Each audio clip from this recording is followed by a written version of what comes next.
So I'm Purvi. And I'm Julia.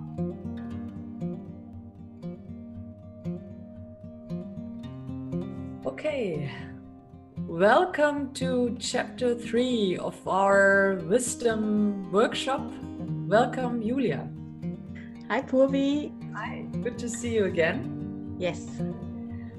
So in chapter 3 today we'll be talking about where to find abundance.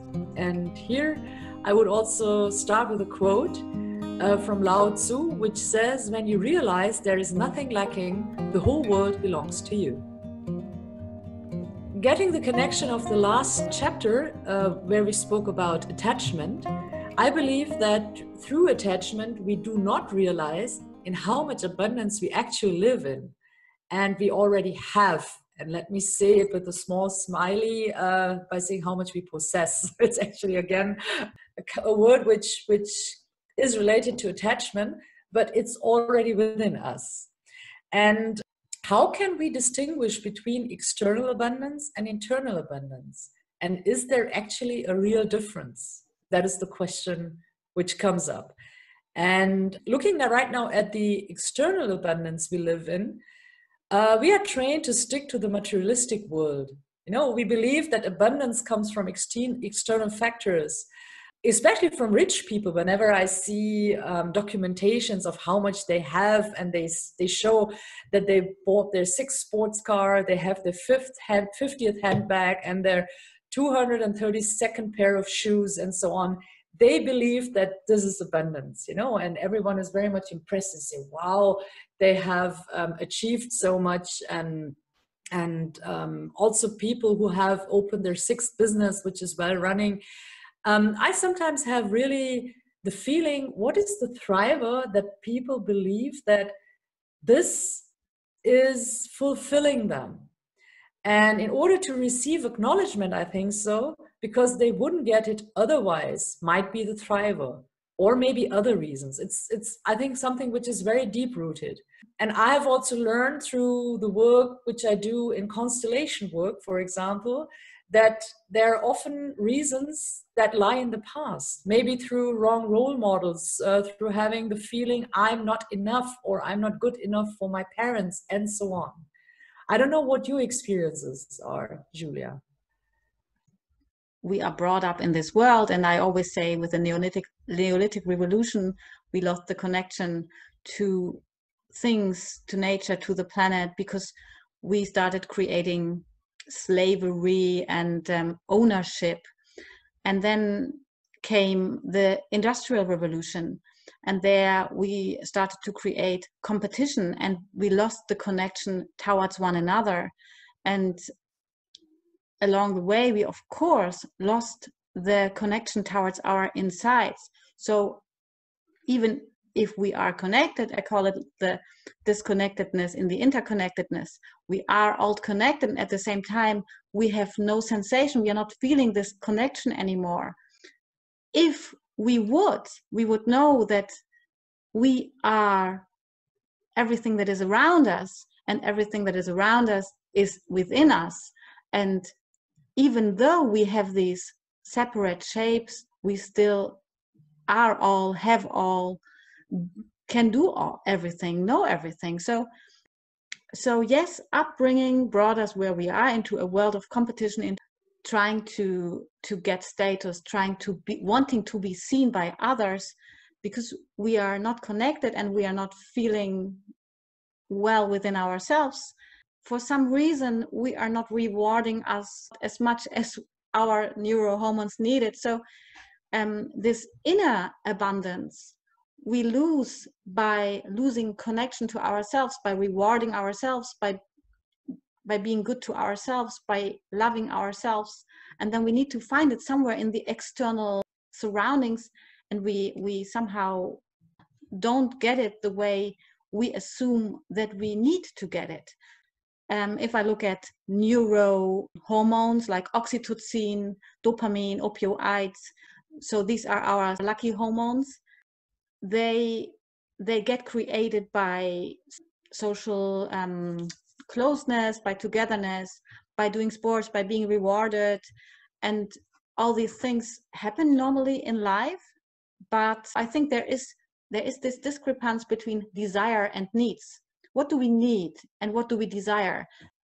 Yeah, and I also think that we do reward ourselves, but most probably with the wrong with the wrong things. For example, with sugar, with alcohol, and we think if we achieved something, we can go shopping today. I'll do something good for me and go shopping. That's the way where we again try to get the abundance from the external points, or the rewards in companies is that you increase the salary. And even in the last chapter, we spoke about that. I think we also need a different way of thinking at work. And if we start having a different look at work, we will start also having a different rewarding system. And I think a rewarding system that comes from within has a different quality, yeah, than getting it from outside. And frankly speaking, I'm not a saint. No, I'm also, I love chocolates. I love going out. I love, have a drink with a friend. But I'm quite aware of that it doesn't last for long, and it goes away, and the hole you then fall into is sometimes much bigger than not trying to get yourself rewarded by those external things. Yeah. And the other experience which I also did is, if I try to get my reward from within, it has a total different quality and it does last for longer. It's interesting to see and to experience that. Yes, and maybe we ought to start with children's education here. When we when we compare our children to the children of the neighbor, they can already walk, they can already talk. It starts in the very young ages, and then we start with the grades in school and stuff. And actually, right now I'm thinking about a children's book I liked to read to my son. This was called One World, and it's by a author, Michael Forman. And I just want to shortly talk about this book, because if we have these kinds of books for children and for grown-ups, and we read them more and more, maybe we start understanding this abundance this world has for us, holds for us, and this abundance we live in as human beings. So what this book is about, it's about a little girl and her brother playing on the beach, and they discover a little pool in between the rocks at the shore. And it's so beautiful because they find all these things in it. So they take a bucket and they fill the bucket with water. And the things they find in this little pool by the shore, I think it's a shell, a shrimp, some small fish. They put all in there, and they create their little world in the bucket. And so what happens is that they even take some more fish in, and the small bucket is too small for this big world they create, and the little fish and shrimp suffer in it because it gets too hot and stuff. So they are thinking about what they are doing there. And so in the end, they put the whole life they had in the bucket back into the big ocean and let it go.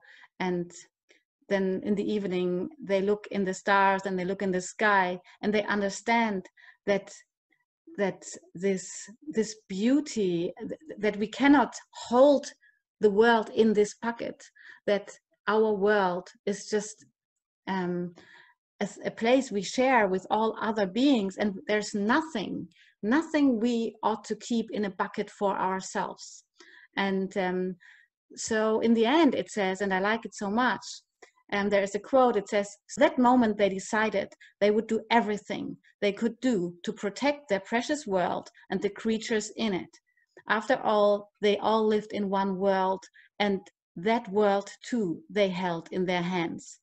And I like it so much. And I think if we understand that we are all together in this, that we are sharing this world, that we spend the days with joy, understanding what a treasure all of that is, not wanting to have it in our own bucket for ourselves, I think then we understand abundance. Yes, and the question again, I always ask myself, and I always put this question as a question for the listener, is how to get there. And that is always my thriving question, is whenever I feel something, is really how to get there. And again, we have to understand, and it's a wonderful story you said, and a wonderful picture to say. You named the word separation, and again, just to recall, when did separation actually happen? And I already said it actually happened through creation of religions, because there is somebody up there and we are here and we have to reach somewhere and lead a good life, and then everything will be fine. And if we still believe in this system, I don't think so we will be able to get the connection. But if we realize, so coming back to the chapter 2, where I said in Buddhism and Hinduism, people do believe in reincarnation and rebirth, and the goal is not to be reborn again. It means not to be reborn in this physical world, because there is a soul, which is called the Brahman. The Brahman is the ultimate soul out of which we all derive from. And then I think kind of self-destruction will stop if we realize that. So what happens if we really start, like the story, to look within? That is exactly what the two children are doing, to realize by, of course, what they are seeing outside, they are realizing it from within. And how to get in touch with this world, how to connect this inner world with the outer world. Now, again, we have to understand that looking at our intellect, which is called in Sanskrit the manas, yeah, M-A-N-A-S, it's written in English, it is part of our outer mind. And this is the instance or the authority which coordinates the reception of information and the actions and deeds. And this is nothing which was just recently detected. This is a philosophy of 5,000 years ago, which I'm trying to explain and trying to give the explanation from my understanding, which doesn't mean it's right, okay? Because even I'm giving an understanding of something from my point of meanings, you know? And the manas, so the intellect, gather the information, it systemizes and evaluates this according to the stored intellectual and emotional background. So our emotional and intellectual background is a very important thing which we have developed till today through our upbringing, through our influence from outside. Yeah, the outer mind itself has values, principles, or goals, which we also spoke about in the last chapter, which all derive from the intelligence, which is the buddhi, which is the middle part of our spirit. Yeah, and its concern is the expansion and the exploration of the external world, seeking pleasure and avoiding pain, as we already discussed that. So putting that into a context sometimes helps, because there is a framework which was already set 5,000 years ago. I'm always so astonished about that 5,000 years people without all these instruments which we have today in science were able to detect that. Yeah. And the manas, working apart from the intelligence, causes us to think aimlessly. So the intellect, working apart from the intelligence, which is the buddhi, the higher intelligence, this causes us to think aimlessly, without purpose, as in daydreaming, idle speculation, or idle calculation. Yeah. So the outer mind itself has values, principles, or goals, which all derive from the intelligence. And its concern is the expansion and exploration of external worlds, seeking pleasure and avoiding them.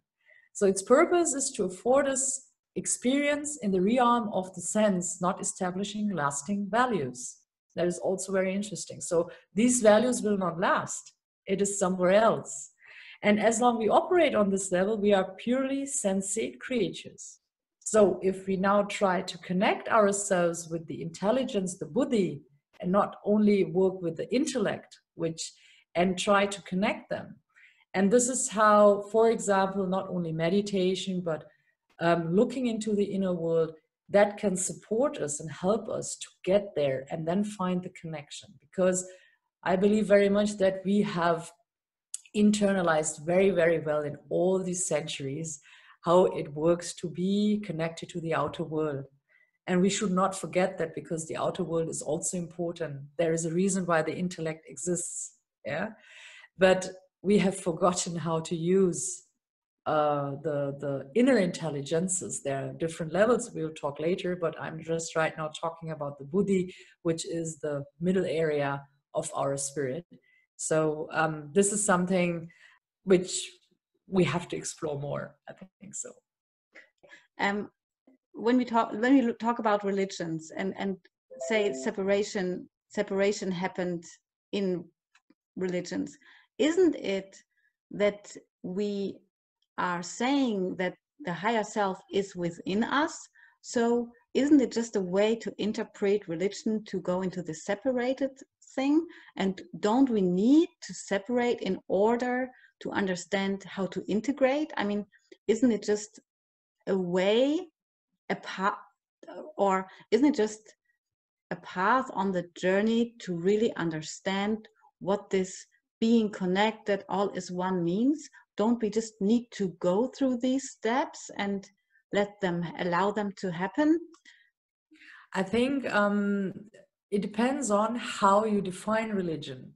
Now, me going to temples in India or going to churches here in Germany, when I listen to the priests, they don't pray really that what you have described right now. Mm-hmm. Because I think it's like reading the Bible or reading the Vedas of 5,000 years ago is like our conversation being translated in 5,000 years in Chinese.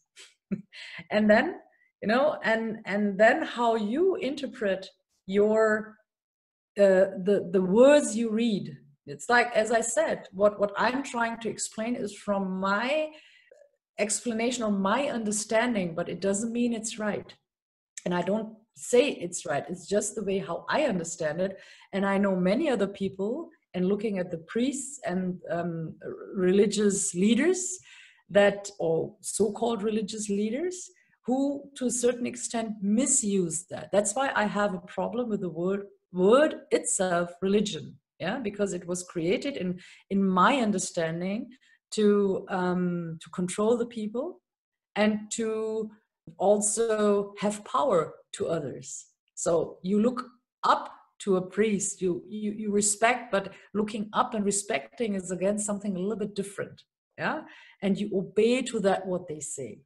And there I fear the problem. The spirituality behind it, what you right now explain, is actually what I also understand, which we shall follow and actually convey or try to make maybe people feel and understand. Okay, so I have some things in my mind. So looking at Darwinism now, survival of the fittest and the stuff. So when we know that in order to survive, we need to kill, right? So we need to kill a plant and eat it. I mean, if it's a plant or if it's, so in order to survive, we need to kill. And humans are, let's say, when we look at it from the Darwinistic view, we are the strongest, we are the predator of them all. But we are not, because the little microorganisms, be it viruses, bacteria, or whatever, be it maybe even a tornado or Mother Earth, are stronger. So we are not the biggest eaters of them all. So did we create religions in order to make ourselves believe that we are the controllers of all of this, or to create safety? And then is it really a deed of controlling others, or rather being in control as human beings and having only good things in mind? I don't know. I don't know why I ask these questions. And I think this could be dedicated another chapter. Oh my God. But I think I would answer right now on the spot, I think, as well as to control, and we think we can control everything. I think it's in the nature of humans to have everything under control, as we discussed that in chapter 1. On the other hand, there are people who love to control others, which is also depending on which, let's say, mindset level you are. There are enough of people who are not in need to control others, I believe. But I think what I actually wanted to say is that where actually separation started, no? And why this separation started, why was it introduced, or why was it implemented, is might be the reason to control others, yeah, and to separate. If God is the God, universe, or whatever is the highest instance, the question is, why are we here? So if we are not the highest instance, we need to do something in order to feed our egos, to say, hey, I'm the highest instance. Kings were created because they were the highest connection to, considered to be the highest connection to God, you know. And that's why they were worshipped like gods at the end. Yeah, priests is the same. If I look at India nowadays, how religion is becoming more and more prevalent again, in direction of also fanatism. This fanatic people, you have them everywhere in Hinduism, Christianism, in Islam, everywhere. It is a kind of saying that there is only one God, there is only one belief, and that is the reason why we are right. So it's about the question of right and wrong again, yeah, which leads to nowhere. That's where I believe. So now it is time to go into this reconciliation, reconnection, mutualism, and going out of this survival of the fittest, or idea of controlling things, into going back into being connected to ourselves, to the others around us, to the world, right? Exactly. Yeah, I do feel very much in that, because I believe now, if we take the term religion, that in all religions we have abundance. And there is no, God, I think, would say that this is my abundance, dear Jesus, not yours, Vishnu says, or whoever. And they fight for abundance. Now, looking at the mythologies, they did to a certain extent, but in order to serve the people on the planet at the end. Yeah, if you look at the essence behind it. And yeah, I think if we look at abundance, which also I believe would be very helpful if we get the connection to the topic leadership.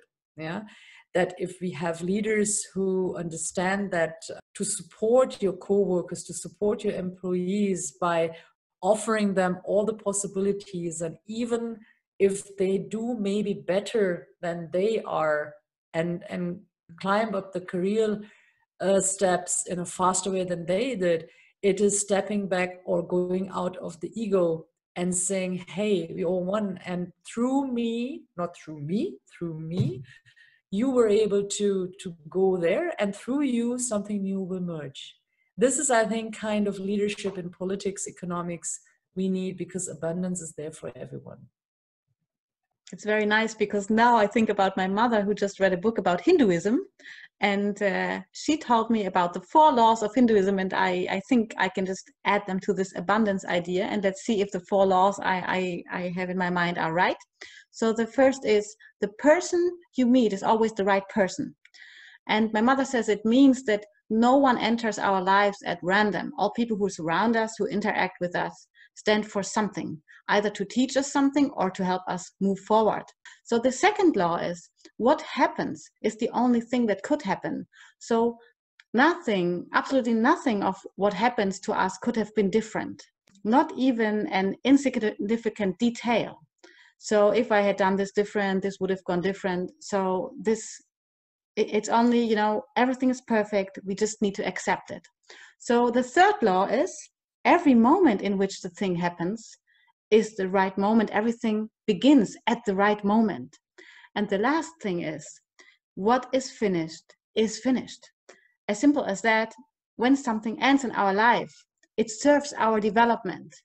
So therefore, it is good to just let it go and go forward courageously, blessed with the experiences we have made so far. So if we are a leader, and as you say, this situation happens, we can go exactly on these points.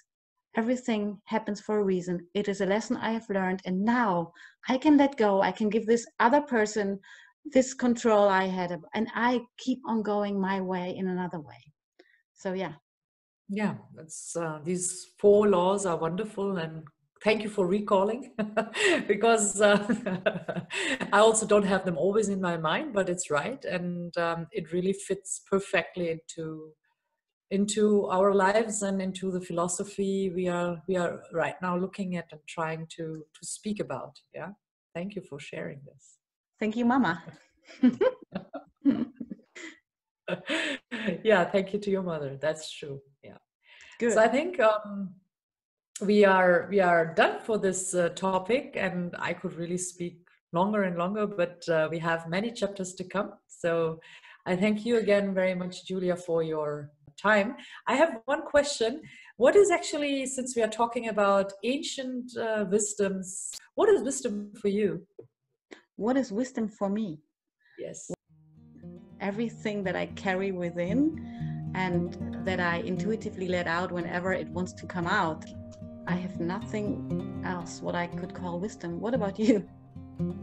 I would just say that wisdom is to reveal the true nature of everything, whatever true nature is. Wow. That's the definition. There is no right and wrong. Thank you again for your time, Julia, and looking forward for the next podcast with you and the next conversation. Yes, thank you as well. You really inspire me, Purvi. Ciao. Same. Thank you for being. See you soon. Ciao. Bye.